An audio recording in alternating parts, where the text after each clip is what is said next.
në ambientet e prokurorisë posaçme. Përshëndetje Ketis, është shtyrë seanca për Gërdecin?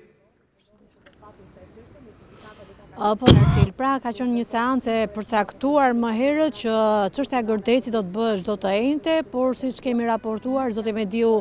një seancë më parë ka qenë i pranishëm në seancë dhe ka kërkuar që nga gjykata që të jetë i pranishëm në çdo seancë që do të zhvillohet, pavarësisht se ai ka dhe 2 avokatë mbrojtës, kjo për faktin se tashmë po pyeten punonjës të punonjës të Ministrisë së Mbrojtjes në kohën që ai ka qenë drejtuesi i kësaj ministrie dhe do të jetë vetë i pranishëm në lidhje me vendimarrjen që është marrë në atë kohë në lidhje me demontimin, por edhe me përcaktimin e vendit të Gërdecit, pra si vend për demontimi, siç kemi raportuar dhe në një seancë më parë, ku janë pyetur shumë dëshmitarë. Jemi në fazën ku janë 7 dëshmitarët e fundit nga lista prej 52 dëshmitarësh të kërkuar nga prokuroria në lidhje me akuzën e shpërdorimit të detyrës, dhe më pas do të vi lista tjetër me 29 dëshmitarë, janë bashkë të pandehur që do të vinë në cilësinë e të dëshmitarëve në seancë, pasi ata janë gjykuar dhe janë dënuar ose janë pushuar ndonjëherë dënimin nga gjykata e Tiranës. Pra në këtë listë prej 7 dëshmitarësh, prokuroria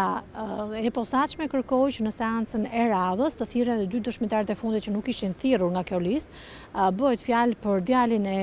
ish kryeministrit Sali Berisha, Shkëlzem Berisha, si dhe ish ministrin e drejtësisë së kohës Aldo Bumçi. Pra, në seancën e radhës, e cila u la në 14 dhjetor në orën 9, do të thirren gjithsej 7 dëshmitarë dhe mes tyre edhe Shkëlzem Berisha dhe Aldo Bumçi, era e parë që thirret, domethënë në cilësinë e dëshmitarit në këtë proces, në procesin e Gërdecit, pasi në seancën në procesin e parë që është zhvilluar në gjykatën e Tiranës, të 2 këta persona nuk janë thirrur në cilësinë e dëshmitarit, ndërkohë që është shkresa me emrin Shkëlzem Berisha, e cila faksi që është dërguar nga Ministria e Drejtësisë drejt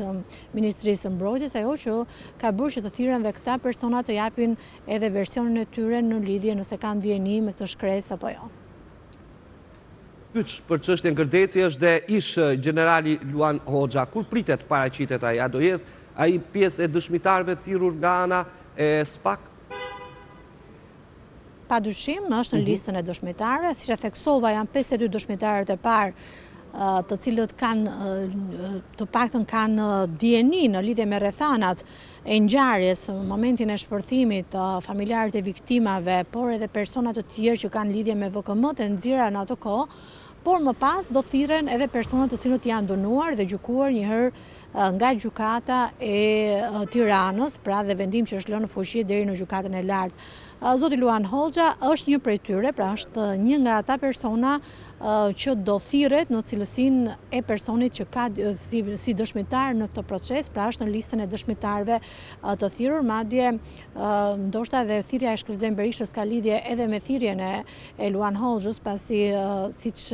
rezulton në dosje ka shumë telefonata të Shkëlzem Berishës me ish generalin Luan Hoxha në atë kohë, ndërkohë që ka dhe të tjera të dhëna, të cilat ndoshta Shkëlzem Berisha do t'i saktësoj në gjykat, pasi ai është thirrur në cilësinë e dëshmitarit, në cilësinë e personit që ka dieni për rrethanat në prokurorinë e posaçme, por pasi doli që nga seanca tha që nuk ka pas lidhje me këtë çështje, nuk dihet qëndrimi që do të mbajë në gjykat dhe pse ajo shkresë nga Ministria e Drejtësisë ka shkuar në Ministrinë e Mbrojtjes me emrin e tij. Pra janë gjitha këto që do të sqarohen në seancën e 14 dhjetorit, nëse ajo seancë nuk shtyhet për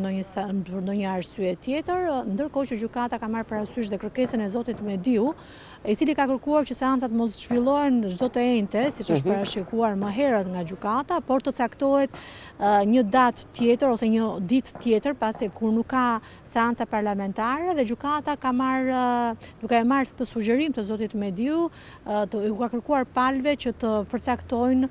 nëse seanca duhet të zhvillohen çdo të mërkurë ose çdo të premte, pra në një ditë që nuk ka më seanca parlamentare, në mënyrë që mos bëhen shkak